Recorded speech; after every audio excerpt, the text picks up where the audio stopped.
meditational object would you recommend for students' Shamatha practice to better prepare the mind for generation and completion stages, and ultimately Mahamudra? I'm so glad somebody asked this basic, important question. Yeah, object of meditation. Each of you may have a meditation practice, so that's the basis foundation for everything to unfold, including tantric meditation, identity practice. I can say many things about this subject, but I think the most important thing is we have to recognize that there are many objects of meditation available. Classic text as well as modern context. What kind of object we take, the choice depends largely on the person's capacity, path, and aim. Having said that, regardless of the object, the underlying goal of shamatha, sine, calm abiding, remains the same. What is it? What is the goal or the underlying objective of the shamatha? All right, so I would say, of course, there are a lot to say. Mastering the balance, art of balance. I call the art of balancing relaxation with one-pointed focus, with vivid focus. So these two things need to balance. Sometimes if we relax too much, then we lose the clarity and the vividness and the one-pointed focus. Then if we focus too much on this one-pointed side, narrow, and clarity or vividness, then we become very tensioned, even physically. So we need to relax. We need to master the art of balancing relaxation and the one-pointed focus, vivid focus. Having said that, I recommend two classic meditations taught in the scriptures. One is called settling the mind in the natural states. Anybody knows this? Mahamudra Shamatha. That is the modern practitioner like us need to practice. This is the key. I will explain to you what entails that specific meditation called the settling the mind in its natural states. That's number one. Then another meditation I recommend is awareness of awareness. You might have heard about this. This is quite advanced practice, but I will explain to you. Some people are more suited to directly go to awareness of awareness, but there are lots of pitfalls to do that as well. I will talk about that. Okay, even before going to the settling the mind in its natural state, where you're able to rest.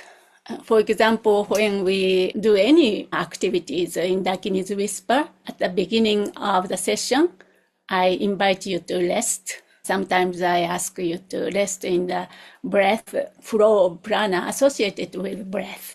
That's resting and practicing mindfulness, focusing on or resting in the sensation associated with the flow of breath and prana. Because the breath and the prana go together, that we can integrate in our daily life always. Even short time, you can do that to just prepare our mind to this first meditation I'm going to introduce, settling the mind in its natural state. This technique is often called meditation on the mind itself. Unlike focusing on the specific object, like bindu or drops or Buddha images or Idan deities, or even breath, or even sensation. We are completely resting. We become an observer of whatever arises in our mind. We are training to be, you can say the metacognition or kind of step back, where you're able to see the appearance of our mind, comes and goes of thought, emotions, and feeling, whatever arises without being pulled by it, but clear, without losing the track of the movement. Maybe metaphor might be very useful for this one. I often introduce this metaphor. I want you to be like an expert cow herder. In Tibet, Himalayan or the mountain area, the expert bring all the cows or sheep to the top of the mountain, right? The expert is just relaxing, not doing anything, but always watching which sheep is stray or not. Actually, in fact, since he's already expert, those sheep are so, relax, just come and go, not stray too much, always coming back. So then that the expert is watching, just relax and watching. So that one, you can see this the balance between the relaxation and the watchfulness. Both are balanced. That sort of capacity we need to develop, especially for modern practitioner. We are always pulled by the external thing, of course, but also emotion. We have really solidified emotion and then caught by it, or completely oblivious about it, just foggy, not know what's going on. I mean, detached means, detached observer, but not oblivious, ignorant. Thing is, allow the thoughts, images, and emotion, whatever arises, called appearances, nawa in Tibetan, to arise. Let it arise without suppression or without hooking into them. This is quite a skill, but also quite accomplishment if we are able to do this. So this is the first step for waking up. We are trying to wake up in our meditation cushion. If we cannot waking up on the meditation cushion, we cannot waking up in dream, for example. Then not mentioned about waking up in the daytime, like awake. So in other words, we can recognize appearance as appearance, this capacity. Simply watching them dissolve back into the space of mind. Again, another one coming and dissolve back. Another famous metaphor is the sky and the cloud. I often use this metaphor. Your mind is like a sky, like an open sky, boundless sky. Then clouds of emotions, appearance come, then dissolve back. You don't need to do anything. Like just watch there. So this is a kind of step back and meta-cognition, you can say, or meta-awareness. So this is a very important preparation for next step. Then also very practical, applied to our modern day contemporary lives. You know how beneficial it will be if you are able to develop that capacity. If something happened in your, whatever, somebody says something, you are able to watch that without ignoring, but also you don't need to react it. It will go passing by, dissolve back. So also I use the metaphor of the ocean and the waves coming from the ocean. Those emotions, the nature is a mind, coming from the nature of mind, coming up, then again dissolve back to the mind. You don't need to attach to it, you don't need to hold on to it, or you don't need to hook onto it. You are just aware of it. Another metaphor could be the mirror or the surface of the lake. I also use this metaphor. The mind is like a clear surface, like clear mirror that reflects everything. Reflect trees, or even mind is like a garbage, heaps of whatever. But mind itself is not stained. Mirror itself remained unchanged and undirty, regardless of reflection. Whatever the reflection, whatever emotional weather appears, you don't need to react, you stay. You just stay like a calm lake. But it reflects like a pure awareness. That's the first one, settling the mind in its natural state. Maybe we can practice after this little bit, then you will see how hard it is. But this is I would say, most well-known, important, and fundamental practice for preparing the actual Mahamudra. This is the Mahamudra Shamatha we are talking about, Mahamudra and tantric practice. Before we really focusing on Eden deities, this kind of skill need to be learned. Or maybe if we haven't completed, we go together parallel, developing the capacity, skill to balance this relaxation and vividness. Then you already enter the tantric practice. Then bring that mind to focusing on deity, for example. Otherwise, the deity becomes so solid and everything is like a child play. Okay, so that's the kind of settling the mind in its natural state in a nutshell. Okay, I will give you one more modern metaphor, which I came up with. Like a nice sunny day, sitting outside of the Starbucks, sipping the nice cappuccinos, and then the parade goes on. In Japan, in Zenkoji Temple, Starbucks there. And outside of the Starbucks, there's a road, and there's a kind of progression going on, monks and the festival, going. Then watching clearly, not missing any part, because it's such a special day. I want to see every detail, everything when they pass by. Monks and the beauty of the dancing or whatever, or sound of the drum, everything. But we are not going in there, jump into that parade, participate in the parade. But we are just observing in the relaxed manner, sipping the coffee, something like that. Then parade or the progression going, passing by. Then another coming, going. So just observing without any judgment. When we're talking about those practices, I was just curious, we're focusing on the mind and finding that balance, you say, between relaxation and single-pointedness, focusedness, in terms of focusing the mind on some anchor, perhaps.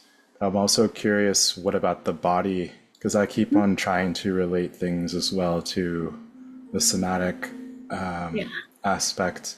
Mm-hmm. And even in terms of speech as well, I suppose, but I guess that's not as relevant. But when we're looking at our physical body, is that part of the equation?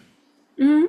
Yeah, so as I said at the beginning, there's two kinds of shamatha. Shamatha with object and shamatha without object. Then the bodily sensation, if you are focusing on bodily sensation is the focus, like object of the meditation. That will be very good preparation for settling the mind in the natural state.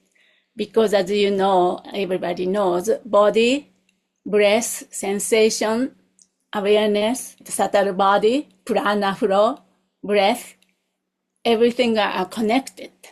So first, initially, if your body is too tight or, it's a good recommendation for the body sensation. But when it comes to the attaining the shamatha is a very specific progression. Then the attaining shamatha, then the result of shamatha, two kinds of shamatha result. To attain that, we need progress more. But the sensation of the body is very good one for the modern practitioner to start with. And always recommend it, as you were aware of. This person asked about generation stage completion, tantric practice, idam practice, I guess, he's apparently doing. Then is asking, prepare the mind for generation completion stage and ultimately Mahamudra. Yeah, this is Mahamudra Shamatha, Mahamudra style Shamatha, you can say. The one I'm introducing, settling the mind in its natural state, which is the focus is the mind and movement. So stillness and movement. Those of you who have done the subtle body training with me is all about this. Like I introduce a lot about this meditation technique. We can do that through movement. For example, when we are doing a movement, resting, completely resting, and then, the movement come and go in that resting state, which is the mind. So we are like ocean and a wave. I also use that metaphor. And the clouds in the sky, I use that. And also, when, I don't know, you remember just one point focus, but also relax. All these are training in Mahamudra Shamatha.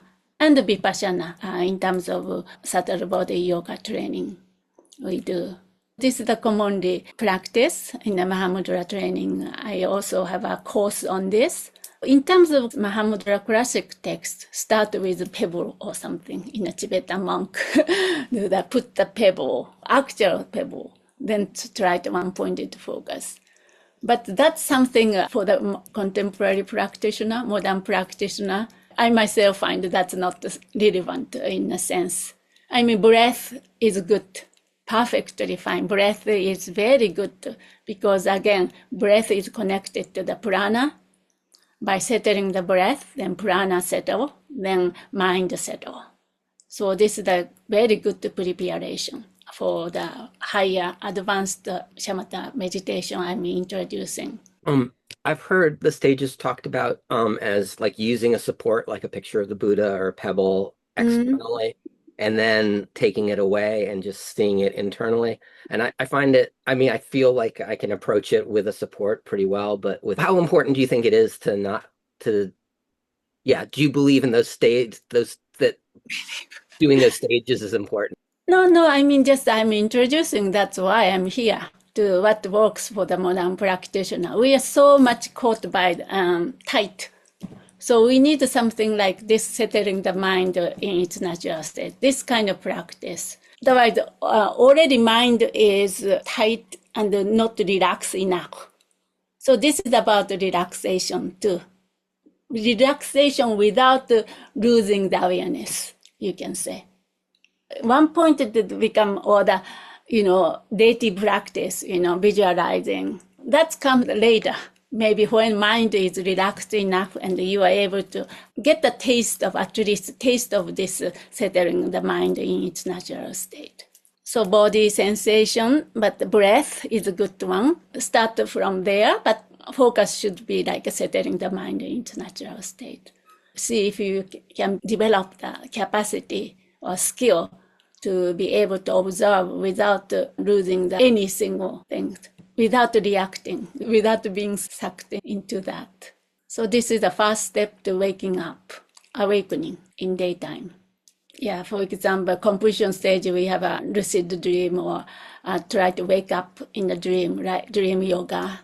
And if you are not able to do this, forget about it, unless you have an imprint from your previous lives. Some non-Buddhist wake up in the dream, right? This is the kind of practice we are suggested to do.